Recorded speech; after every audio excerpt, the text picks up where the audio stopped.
and what am I doing here? So the person whose thunder was stolen by the quick survey of who's here for R and who's here for Hadoop, that was me, because I was curious.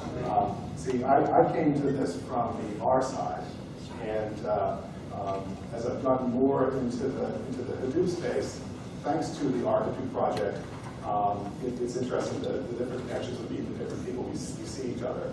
In fact, I was looking forward to meeting a lot of people who are here today, and I've had that opportunity, and I hope to get that opportunity for you after the talk. But one of the people was Ethan McCullum, who wrote all the Hadoop chapters for the Parallel R book. But turns out he's in Boston, where I usually am, giving an R Hadoop talk to the Boston user group that I usually give talks to. So.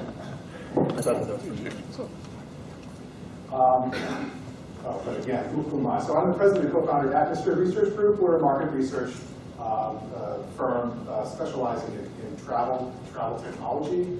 I'm sort of the IT propeller head, big data geek in the crowd.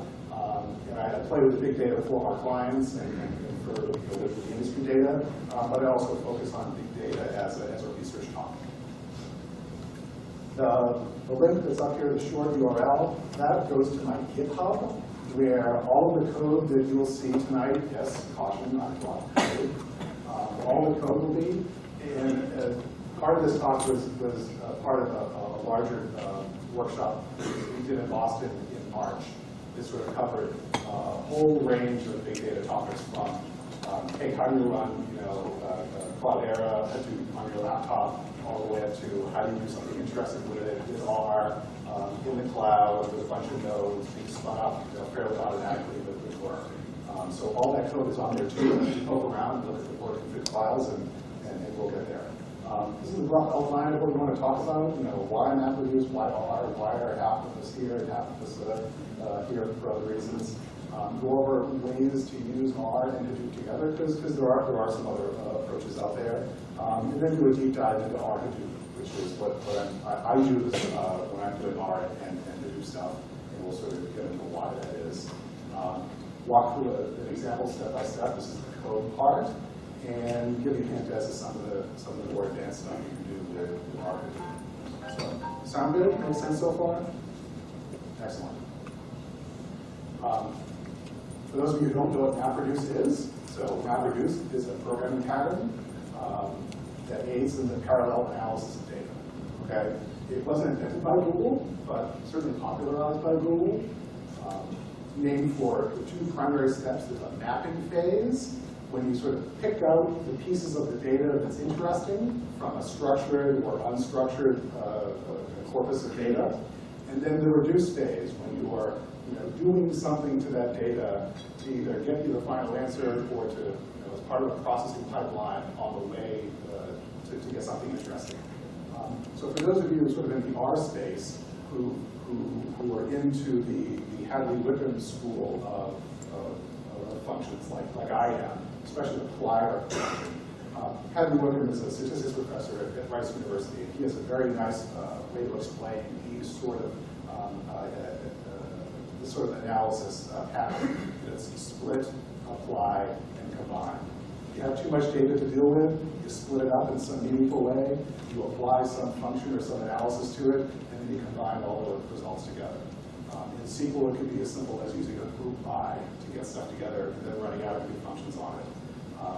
And there are other ways in base R using all the various apply functions. Flyer is just an R package that I use. And what's really sort of key about MapReduce from my perspective is, as the analyst, as the data scientist, as the statistician, as the guy working with the data trying to get an answer, whatever you call yourself, it's up to you. You have the freedom and responsibility to define what is interesting about that data at the time of analysis. You don't have to, so I come from IT, okay?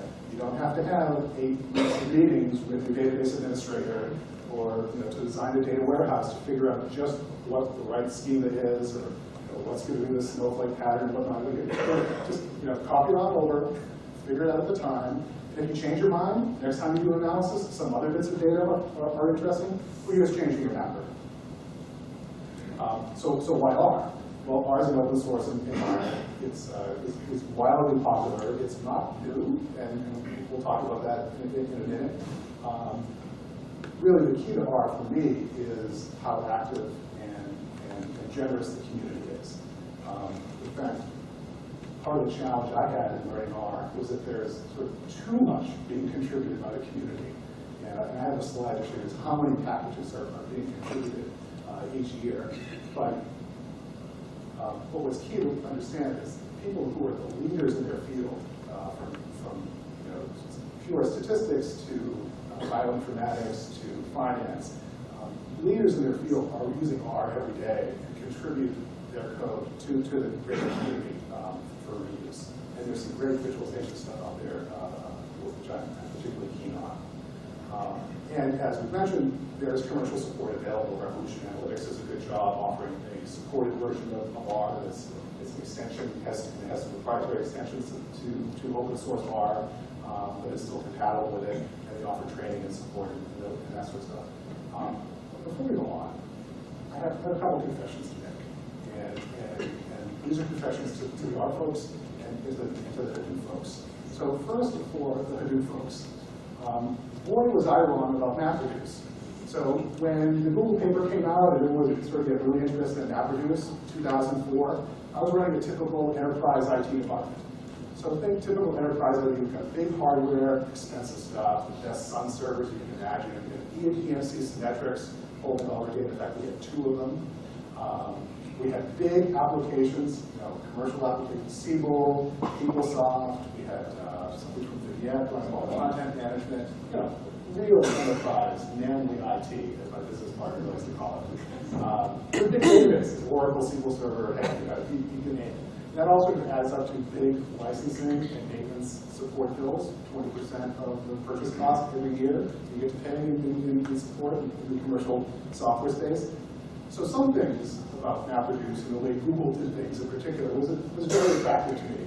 Commodity off the shelf, Intel servers, one-use servers, or half-use servers, throwing things together, being able to scale things really easily, having that solution built in for redundant disk storage. That was great, but I kind of missed one important point about the way MapReduce is done, and it was my fault. But whenever I would see an example of how to use MapReduce, there was always something like this.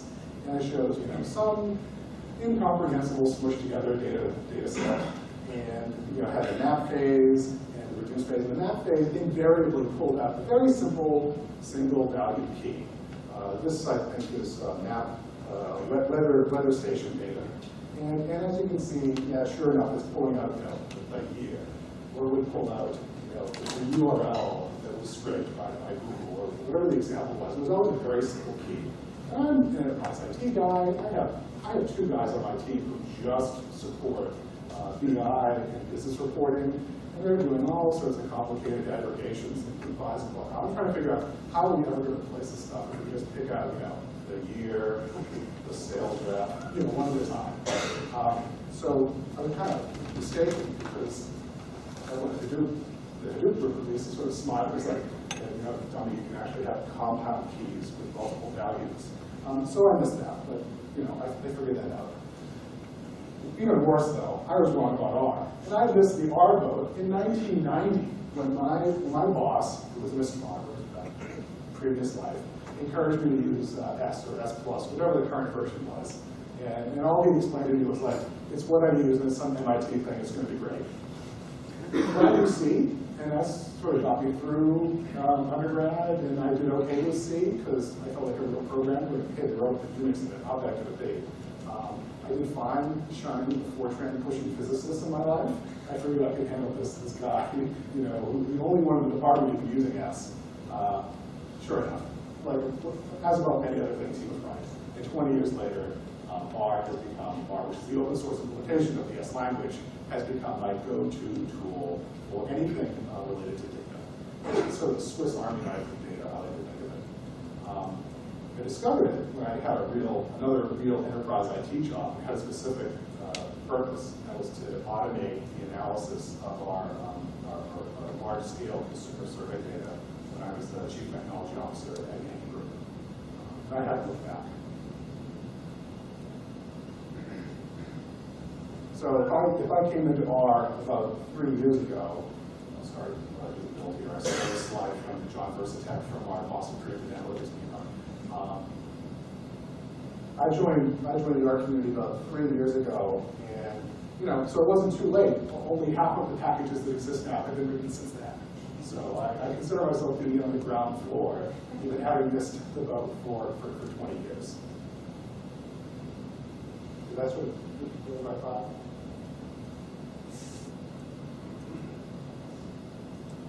This is what I get for stealing slides from someone. Okay. So there it is. Before I go on, the one question I would like to ask, is anyone currently using R and Hadoop together? 1, 2, 3, 4. Okay, so Revolution Analytics has provided these lovely gifts. Would you like a monkey? Or a t-shirt? Probably t-shirt. T-shirt? Oh, those screaming monkeys are the coolest things ever. Anyone? I can throw the monkeys farther. It's a screaming slingshot. Who else? Who else wants a monkey? Nice shot. One more? Okay, if I missed anybody, go up here. Is this someone? Okay. So as that slide that showed the exploding number of R packages may have hinted to you that there's always more than one way to do anything in R. I've already mentioned apply and flyer, which is basically the same thing, but come from different perspectives. Really, the key feature in Hadoop was the introduction of streaming. So Hadoop's a big Java system, falls nicely in the Java ecosystem, and before streaming, you have to write all your extensions in Java, right? So with streaming, it allows you to write your mappers, your reducers, combiners, all that stuff in languages other than Java. Really, any language that can handle standard in and standard out, right? Text input through standard in and standard out. Well, so R can do that, right? But R is also sort of at its heart all about data. So since I already knew R, I thought of using R. There are people who are using other languages, of course, with Hadoop streaming to very good effect. There's a strong community using Python. Anyone using Python in Hadoop? Okay, you can come up later with your t-shirts or whatever.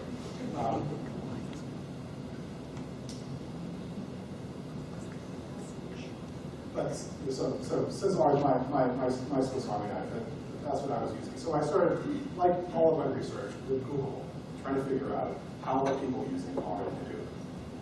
There's never just one R package to do anything. This is a snapshot as of, looks like I updated in July. It's already an update. Even the Revolution version numbers are out of date, but I have an updated slide later.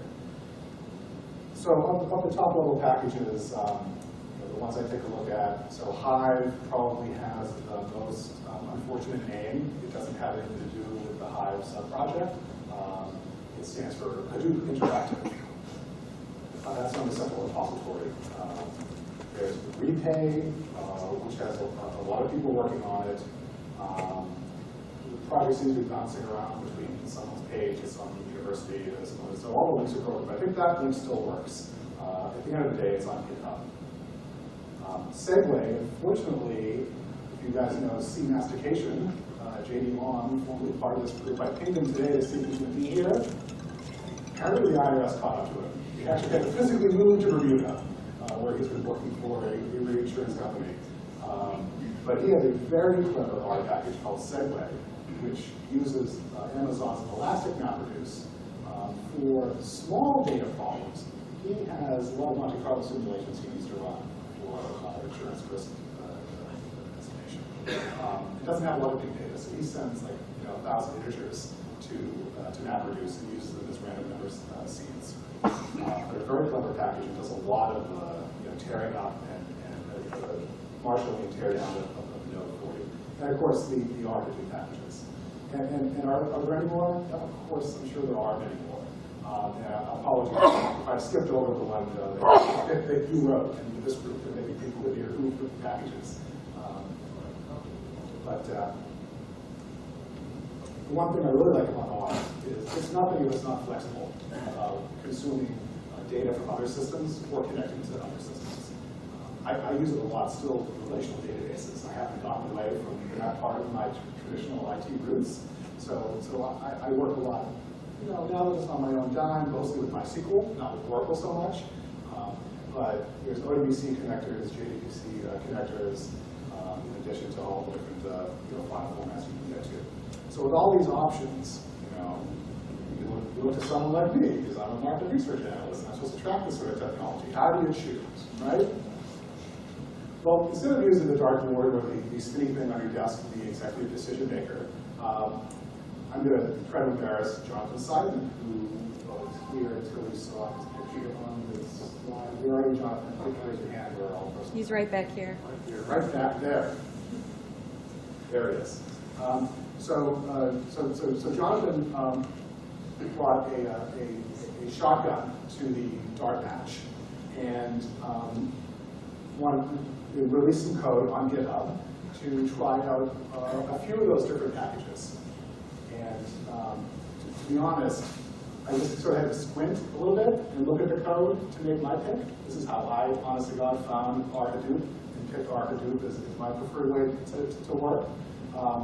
But I think it's worth looking at some of the code. The data that Jonathan used was the on-time database. So every month, the U.S. Department of Transportation releases the on-time performance, or lack thereof, for every commercial flight in the country. This database, a slightly cleaned up version, was the subject of an ASA Data Expo contest in 2009. And it's sort of known colloquially now as the airline data set. So I specialize in some airline data. Trust me, there are bigger data sets out there for airlines. I've used some of them. But this is a nice sizable data set. And it's nice that it's available as clean CSV files from the ASA site. So what Jonathan did is he picked out, one of these numbers in there is how long each flight was delayed, basically. And there's a lot of identifying information. We're actually going to get into it. But what Jonathan did is he wrote some scripts using these different R packages to figure out what the average departure delay was by each airline for each month for these, whatever we feel like 20, 21 years worth of data. So the first option is, well, Hadoop streaming just needs standard in, standard out. R knows standard in, standard out. Perl, you can R, whatever.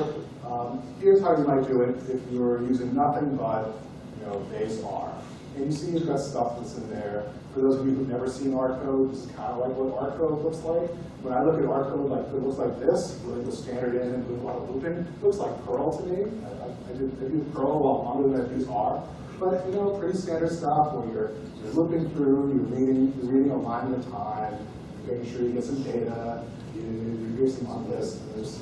So you're stripping it on commons, so you're parsing out the CSV file, and you're picking out a couple of fields, position 1, and, position 16, and you're assembling stuff, and you're spitting it out.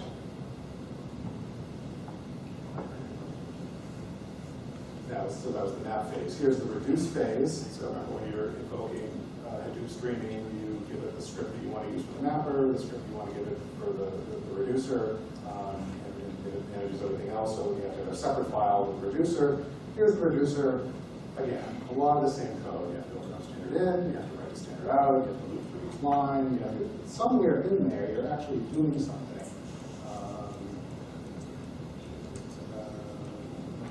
Yeah, so departure delay is as numeric, and we actually have to keep track of if you're on a new key and whatnot, and somewhere deep in the middle, you're coming up with an average. There you go. Way over on the right, mean delays. You can spit that out and do time to time. So that's what it might look like without any help, just using R. Use Hive. This is what the code looks like. Again, you're dealing with standard in and standard out, and doing all the basic, same sort of operations. prepaid package, very similar, and we've got some stuff in there. Standard out. And there's a bit more specific on the URL constructed the output. This is the code Jonathan wrote for the first version of RMR, version 1.1. I only specify that because there's been a slight change to the MapReduce function. This code doesn't actually work right now, but it doesn't change the length of it. That's it, naturally. You're specifying the mapper in line in the call to MapReduce. The MapReduce function is the one that sends the job to Hadoop and gathers all the results. And you're specifying the reduce function. You can do that in line. So what's the point of showing you all this code that I didn't explain? Well, this is how I made the choice. I figured the less code you have to write, that's probably the package I'm most interested in. And I'm not being totally facetious. Yeah, sure. I used to be a C function, so am I. Just out of curiosity, if you have to write it in C, how does it compare? Like in numbers, more importantly, performance, for example. Okay, so the question was from another C person. If you had to write something like this in C, how would it compare, both from the coding perspective and from the performance perspective? So C is fast. Okay, there's no two ways around that. R is an interpreted language to the extent that you use base functions in R. Are you familiar with R? Okay, so you're more than Hadoop folks. Okay, to the extent that you're using base functions in R, a lot of them are compiled code in C or Fortran or whatnot, or the package author is used. I'd say the code, it's funny, I just gave an R workshop last week, and I showed some C code to do a computer root mean square and R code to do a root mean square. And in C, you have to do all the loops, you have to go through your array one by one. So it looks like the code we saw before with loops, but you probably get a little more looping in it. I'd say, I haven't done that, I would say it's probably comparable to writing the naked scripting version. It would sort of look like that. You still have to deal with standard and standard out, so that wouldn't be new. But at that point, would you gain anything performance-wise based on how much faster your mapper and your reduced code is? I don't know. My guess is at that point, the Hadoop experts in the room would probably know better than I would. You probably have a speed bottleneck in the streaming side, the Hadoop side at that point. That's just my guess. Does anyone have any sort of more informed opinion on that? That's a pretty accurate statement. That is an accurate statement. I appreciate that. If you want to disagree, you can keep it to yourself. No, actually, come talk to me. We can agree to do it now. So I'm only being half facetious that shorter is better. I think the R Hadoop, particularly the RMR package, has other advantages. There's a really nicely designed API. You really, as an R developer, as an R programmer, you only have to deal with things that are familiar to you. Basic R data types and objects like lists and vectors and data frames, stuff that everyone knows if you know R.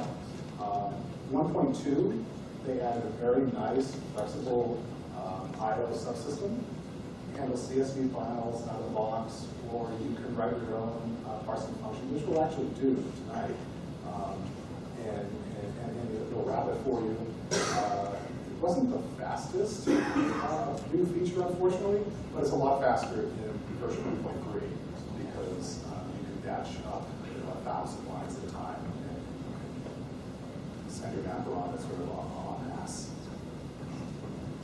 And you never have to deal with standard in, standard out. You're saved with that whole loop. The RMR framework is doing it for you, just as the Hadoop framework is doing a lot of other magic stuff in the background for you. So it's very much a very nice system to develop in. And something else that's kind of nice that we're not really going to demonstrate, but I want to mention it here. When you actually call the MapReduce function, there are a lot of things you can specify. One of the things you can specify, well, you have to specify the input path, where the data is on the HDFS. You don't have to specify the output. If you don't, it'll make some temporary location for you on the HDFS.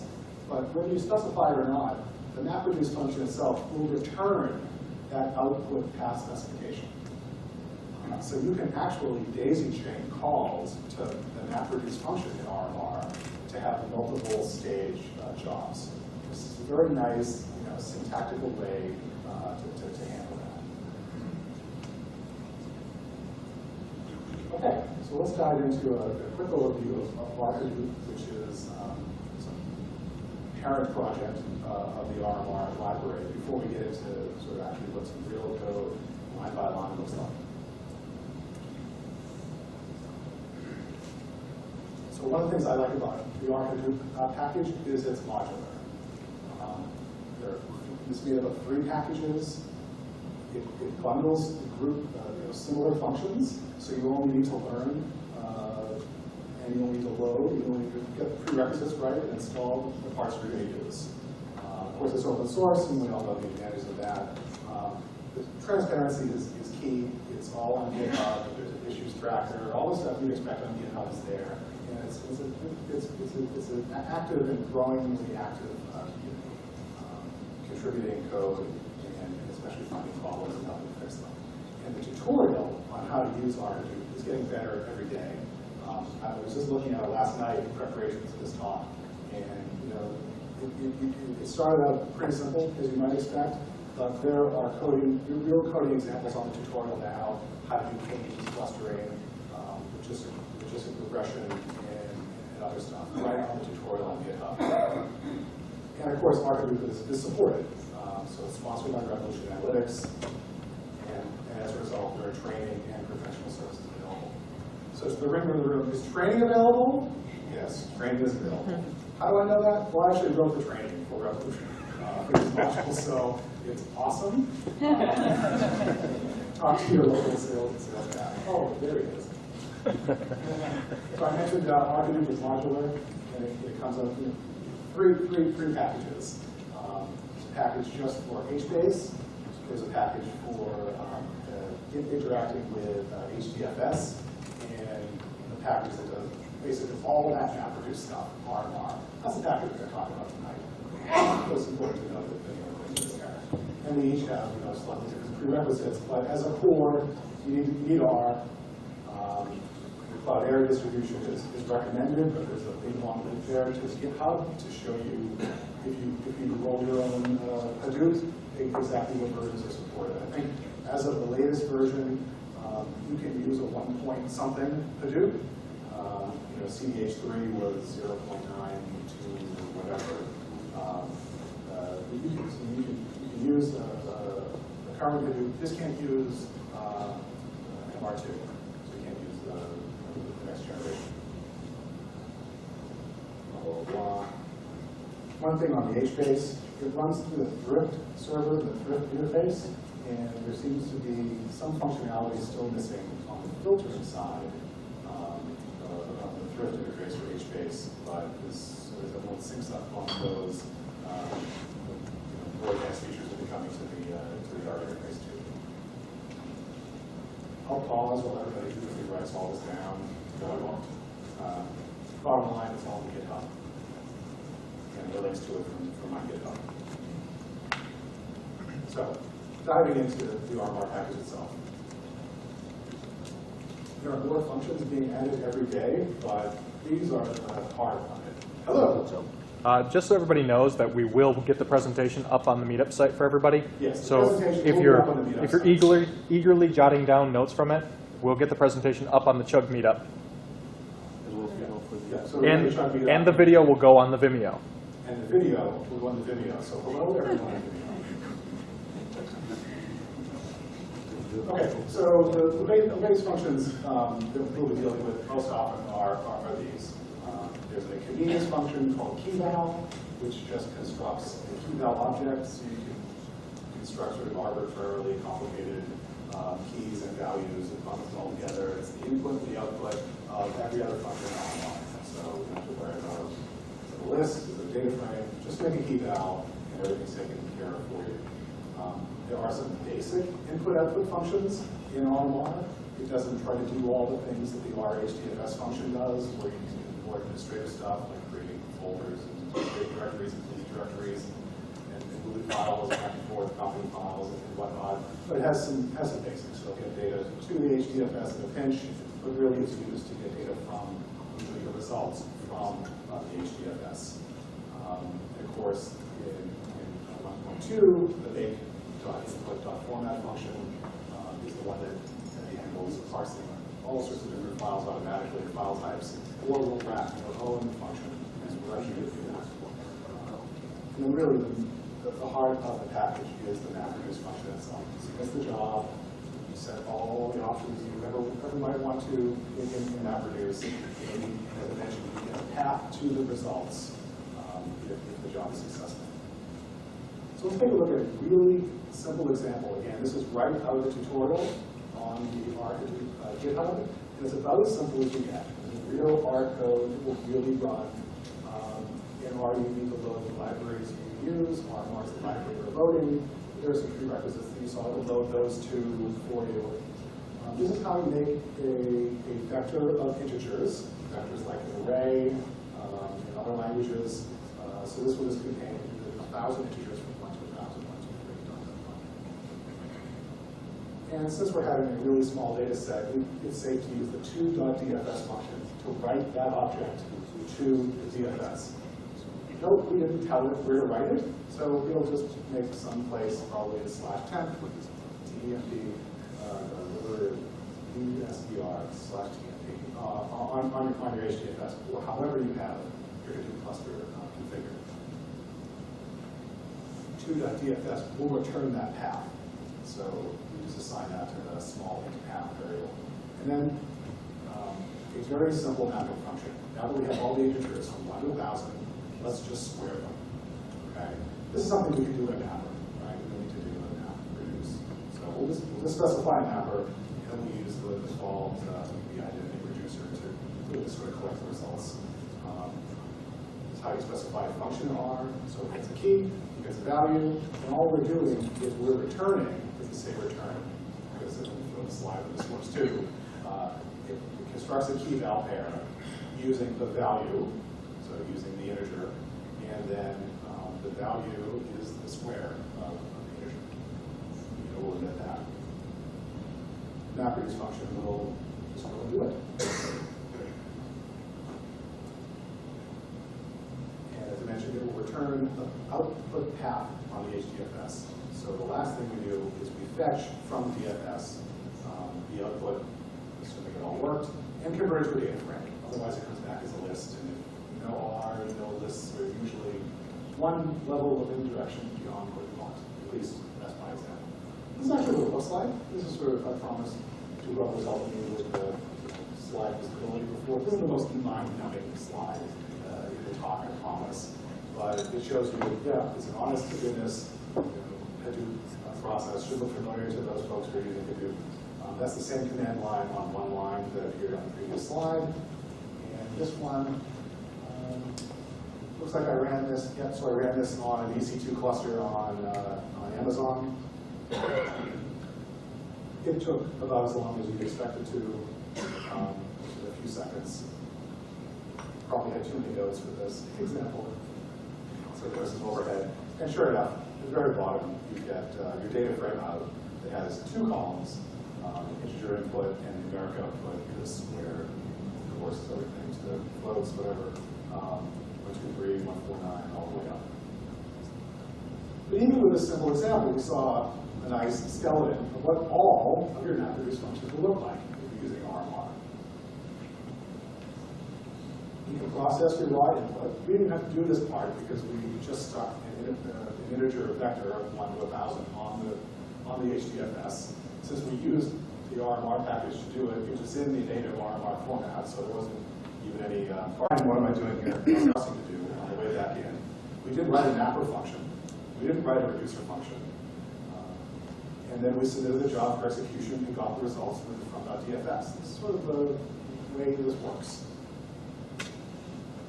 So, I'm going to pause here before we go on. Are there any questions? Yeah, one quick question. With respect to the code that you have, very simple, looks nice, easy, and lightweight. Is there a kind of a backdoor detail to which Hadoop cluster you're running this on? Is it reading the local Hadoop configuration?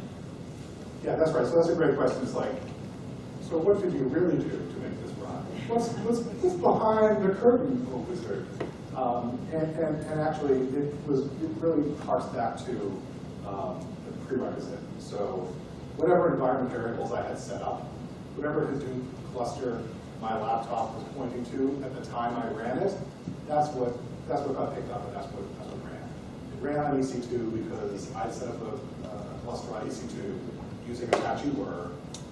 I had a config file pointing to it. DFS was pointing to it. So that's where it ran. Clear? Yes, sir. Thank you. Excellent. Can you override the default configuration that you have on your machine? Pardon? Can you override the default configuration that you have on your machine? Oh, so can you override the default configuration you have? Yeah, so whatever, so RMR doesn't control any of that, right? So just as if RMR was using the same, was using whatever configuration was set up on your machine. So if you change the configuration or point it to a different cluster, in theory, if everything worked right, whatever cluster will get hit if you ran a Hadoop command line tool, RMR will hit too, because it's using the same environment variables.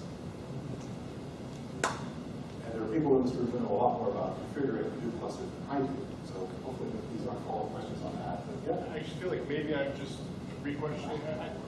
I feel like maybe what he meant was from the R code, can you override those defaults that you have set configured? Oh, great question. Sorry. Was that your question? So can you override? Yeah. So there is an optional flag to MapReduce, which I've actually been going back and forth on email this week with Antonio, the author of RMR.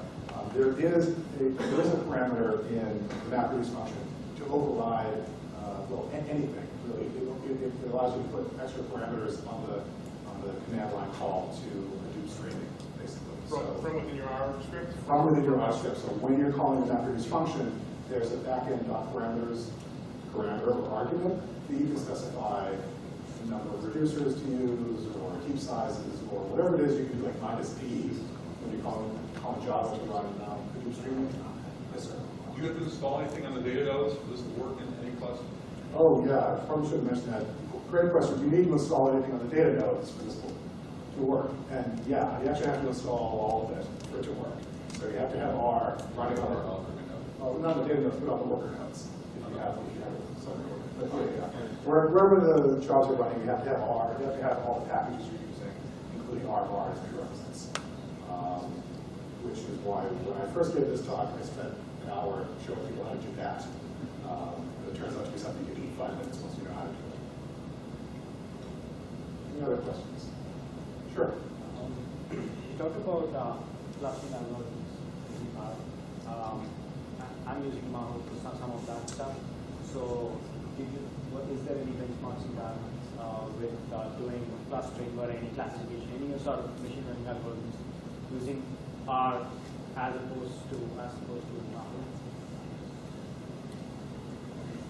So the question, if I heard it quite right, so you're using the Hadoop to do a lot of your clustering and all the stuff that does machine learning and whatnot. And are there equivalent packages in R to do that? The answer is yes. I haven't used them, so I'm not going to speak to them, but people in the R user group might.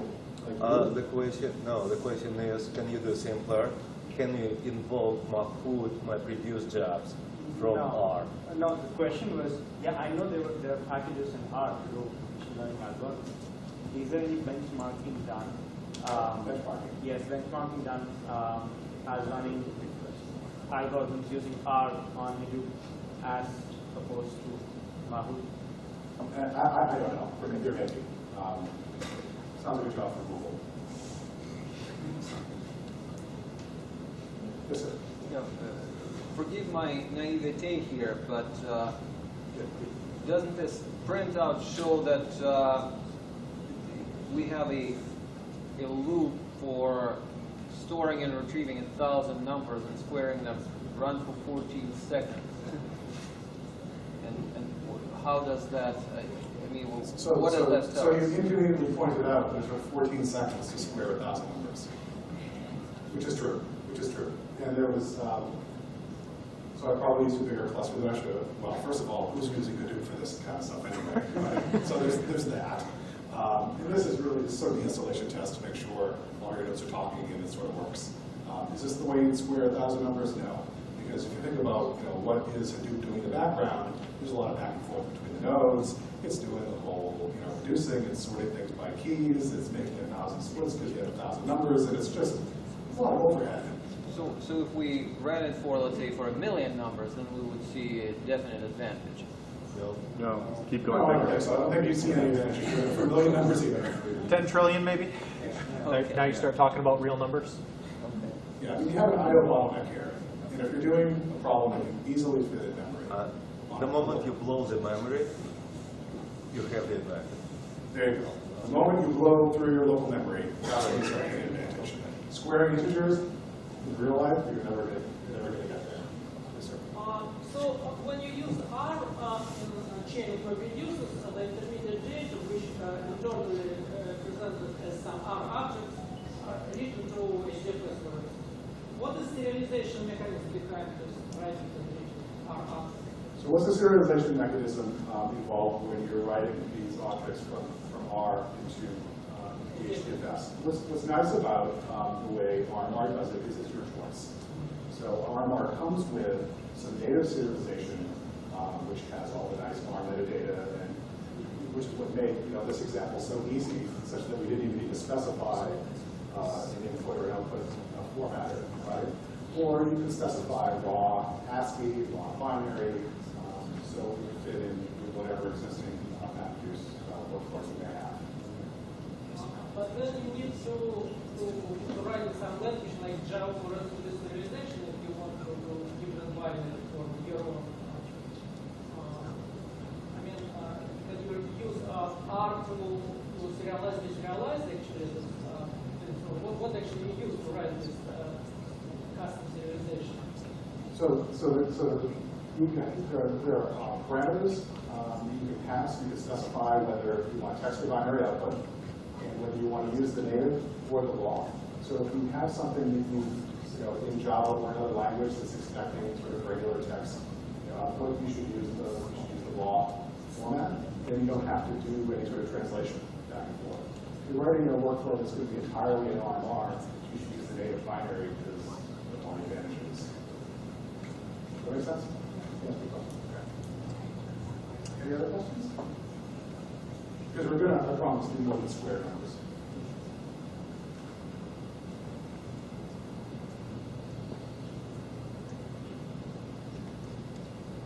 So, as I love aviation, and I love Jonathan's example, let's go back to the same old data set that we had before. And as it took me, much longer than I would like to admit to realize, you can use compound keys. You can pull up more than one value at a time. So we'll do a real example where we do just that. Looking at how long it takes to go between given airports over time. To review, this is what the data might look like for a given day, my birthday, in 2004. Between Boston and Miami, you see you have traffic going in both directions. Boston, Miami, Miami, Boston. You got all sorts of information in there, like airlines, you got tail numbers. This is where things get fun. And somewhere at the end, you get 215, somewhere in the middle there, 215, 215, 197. Those are the times that we're looking to pick out. So the first thing we need to do from our recipe was figuring out how to parse the data. Now, as I mentioned, RMR in the 1.2 version comes with very flexible code to do this. It handles CSV files really nicely. Its speed wasn't so great. It wasn't nearly as fast as the parsing code that Jonathan had written. So I just wrapped Jonathan's code using the function that RMR provides. It basically lets you use any parsing function you write to do it. And since the data is so nice and clean, all it's doing is splitting the line on commas. May not be safe for all CSV files, works fine for these nice clean files, especially the ASA versions. And And I take, one other nicety here. Most of the code you see there is setting names for each column. So values in R, most of the data types in R allow you to assign names to. So if you're familiar with Perl, you could have an array, use a hash, where you can specify array elements by name in addition to integer index. This is going to give us this flexibility here to pick out values by name, not just by integer index. But of course, it's all the code. It's just setting the names, and it's inflexible. And if your data format changes, it'll break. So this is an advantage to having this code all in one place. If it breaks, this is the only place I have to change is this function, rather than specifying this stuff in line. So it could be worse. The way we're going to run through this is going to show the code first. I'm going to show you the data the code gets and the data the code emits. It's going to get pretty much in there. So what does the MapReduce function, how does it evoke the data, the input formatter? By default, it's line by line. It's a brand new version of RMR, version 1.3, that allows you to do, by default, 1,000 lines at a time for speed, but the idea is the same. So for simplicity, we'll just do this, one line at a time. So what are you getting? You're getting one line. It's kind of graphically key value structures like everything else in RMR. But this is what it looks like, and what you're doing, again, you're just splitting it by the commas, and you're emitting a null key, and each field has a value, and they're named. So I've removed the name here, or these slides twice as long. You just have the same old names over and over again. You'll see that the names really help you out when you're trying to write a mapper code. Okay, so I didn't expect you to look at. You can look at after the talk how you're picking up the year and the departure delay in the code before. But here you can see this is where setting the name really pays off. So this is the mapper function. It gets a key and a value. It does some checking up front to make sure that A, you're not getting the header file, because we didn't exclude the header file, our input. So if you had a header file that's not the data, you'll get it, and you deal with it somewhere. I'm dealing with it here with mapper. And it's nice to be able to refer to the value array, the value vector in R by name. So if the year element of value contains the word year, surprise, we've got a header. And also we want to make sure that nothing really weird happened with the flight, that it wasn't canceled outright, or diverted to another airport. So we make sure though the value of those fields equals 0. Secondly, remember, the mapper is where you're picking out things that are unusual about your data. I've made the call that I don't really care if you're flying between Boston and Miami, or Miami and Boston. I'm looking to see how long it takes to get between these airports for the purpose of this analysis. So I come up with a new variable that I'm going to use for my key, or part of my key, and that's a market. I pick whatever airport starts first alphabetically, and whichever one comes second, and I construct that here, market, just by using the paste function. So it's either origin destination or destination origin, based on which one is less than. And this is the typical alphabetical sort in R. And then I construct the output key by making a vector of the year and that new market variable. Similarly, I concatenate the combine using the combine function there to see the value for the. This is a nice insight into the airline industry. If anyone is sort of here in the Boeing building, we now call Boeing building. CRS, anyone know what CRS stands for in elapsed time there? Yeah, so that's their computerized reservation system. It's 2012, guys, and we're still referring to the computerized reservation system. I actually said this in front of a client last week, and my business partner said, no, it's the centralized reservation system. It's like, it's actually, as opposed to like Amadeus or Sabre, a global distribution system. But we looked around on Wikipedia to settle this part of it, and it is actually computerized reservation system. They've renamed it since then, but they had to use the same acronym or all the code for it, right? Welcome to aviation, guys. So the output value is picking the 3 times the elapsed time, that the computer thinks the flight's going to take, the actual elapsed time, this is gate-to-gate times, and then the last time is how much of that time was spent in the air. Finally, the function just returns a key value pair. This is how you emit it, and it's the output key and the output value. Reviewing what does the mapper get? The mapper gets what the input formatter gave it. So the key was null, and the value was just a vector of all the fields named from that line of the data. What did we emit in the mapper? We emitted a key-val pair. The key is a compound of the year of the market, and the value was those 3 times that I picked out. So again, this is the first line of that data, 215, 215, and 197. All the flight that year ever being common. I had to pick it. So then all this magic happens.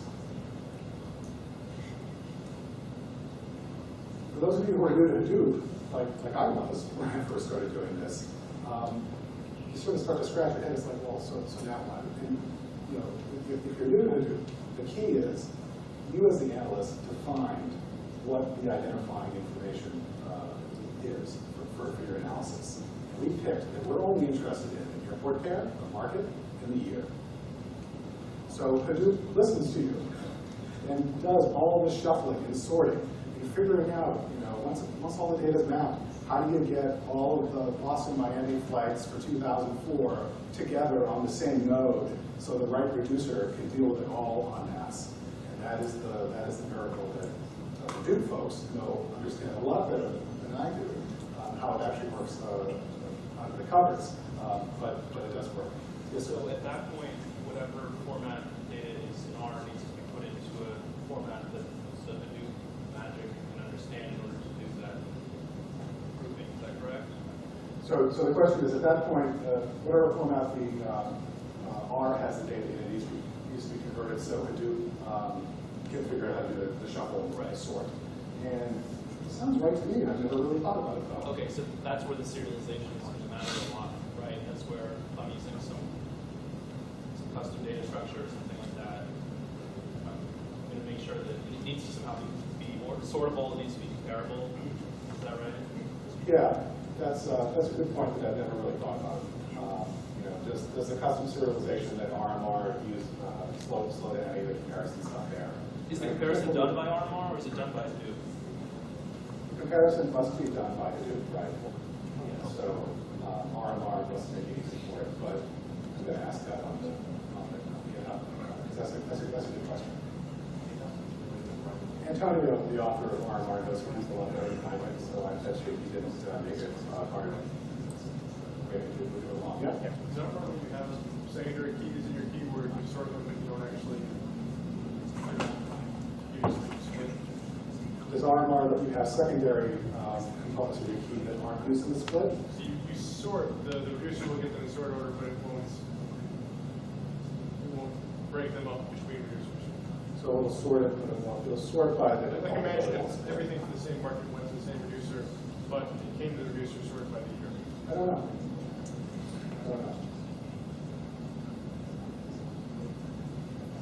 Okay, cool.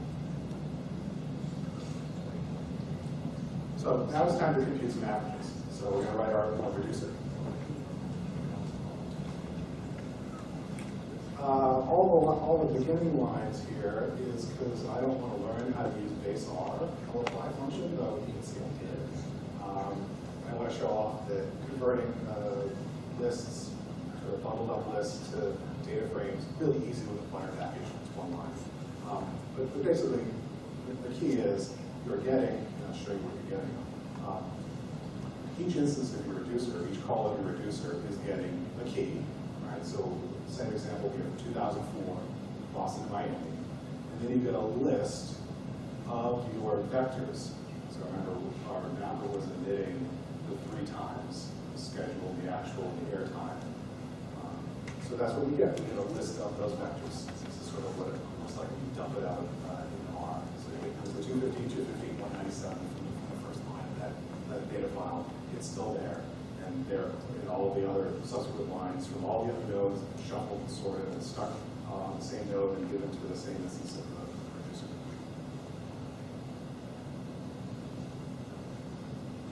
So all we need to do, all we're actually doing, we're using the same key. So we're constructing at the bottom there, the output key is the same key we got. So this function gets key and it gets piled on list. So we're constructing a vector for output that has the number of elements in our input data. That's so we can compute a weighted average later. And then computes the average of the actual schedule and the airtime, Bill's uptime. And as you can see, R knows more statistics than I do. It even knows how to handle missing data, R and with NAs, and the mean function, and most of the base statistics functions. If it gets a data sequence with NAs, it will bark and give an NA, because you don't really know what you're talking about.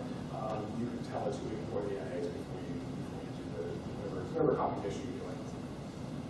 And just as before in the mapper, we return construct a key val, that output key, the output value, and we're done. So we saw what we're getting in. This is what we expect to be getting out. The key has the year in the market. Again, you've got 12 samples, 12 flights for this sample input, and those are the means that come out. Putting it all together, MapReduce function. You don't have to do it this way. This is the way the tutorial suggested, and I like doing this, writing your own wrapper around MapReduce. This is really handy when you're doing complex workflows and you want to do the daisy chaining, and you can give it sort of nice names. So it's a lot of typing, but kind of pedantic programmer types. So it's MR, it's a MapReduce function, key on year and market to compute the en route times. It takes the same input and output, which are the HTML paths that MapReduce needs, and then I specify all the things we did before. So we wrote that ASA CSV text input format formatter. That's the first thing we did. We just specify that and we're calling MapReduce. Input format equals the name of the function. The mapper function, mapper.year.market.onRoute that's the mapper we wrote. We specify that as the map parameter. Similarly for MapReduce, there was a question before, can you override the defaults? Yes, you can, and here's where you do it. With the backend .parameters function, you can give it all sorts of options there. And you see, if you're into Java command lines, you see that it's D equals maprev.reduce.tasks equals 10. I learned this the hard way, as I'm sure many of you have. By default, no matter how big your cluster is, if you don't fill with config files, you get one and only one reduced task. It gets crushed by all of the data from all of your mappers after the shuffle. So here you specify, I think I had 10 nodes running, so I specified 10 reduced tasks. And then we have some housekeeping, setting an output path, which, as I mentioned before, is not necessary, especially if it's an intermediate step, but I actually want to know where the stuff is going, so I specify my own. And then I just called it, and I got my results path in results, which should call results path. All the stuff you saw before, but actually doing real data on a real cluster, coming up with some real result, and grab the data frame from the .dfs using that results path, convert it to a data frame, and I told you why I like to do that, make sure the column names are what I wanted, and then, so this can be embarrassing, especially when you're using a sort of transient cloud-based cluster. Don't lose the data, okay? You've just done little 47,000 things, don't lose the data. R has a really nice way of compressing and storing data in its own format. It's a safe function. And that's all that the last bit of code there does. What comes out if you do this with the entire data set is 42,612 lines of code, of results. It sounds like a lot, but it's easily, to your point, when would you use Hadoop for something like that? You wouldn't use Hadoop to crunch 42,000 numbers either, just like you wouldn't use it to crunch 1,000 integers. So, showing off some R, this is how you is how you could use the wire package to aggregate, these results, and instead of doing it by, so I guess we're just doing this by year, right? So we're stripping out the airport part. And I guess the punchline for this slide is, yes, it seems that U.S. airports are getting farther and farther apart as the years go on. So we went through a lot, and so it was glossed over, and some of it was not the most exciting code. That's all up here on the GitHub, and as we mentioned, all the slides will be available, so you can actually start playing around with this stuff. Before we end, I wanted to show you a couple of things, especially the first one's of special interest for those who may be newbies to the Hadoop space. And that's a wonderful feature that RMR comes with. It's a local backend. So you don't even need a Hadoop cluster of any size, one node or otherwise, though it's always fun to see all the status messages come out. You can set a local backend option to RMR before you call anything else in RMR, and RMR will simulate a Hadoop cluster. It doesn't do all the nice status messages that you see, all the percent stuff, the map and reduce status, but it's really handy if you're just trying this stuff out, or even if you're really into it, just development and testing. Have it running on your local machine without the complexities of Hadoop. It's, how it is nice to narrow down the moving parts when you think something that you're doing. And then really can't end without mentioning the other RNG packages. I'm going to talk about them anyway in this. We're going to say that they're there. And these are the sort of functions that those other packages give. We talked a lot about the RMR packages. If you're in HBase,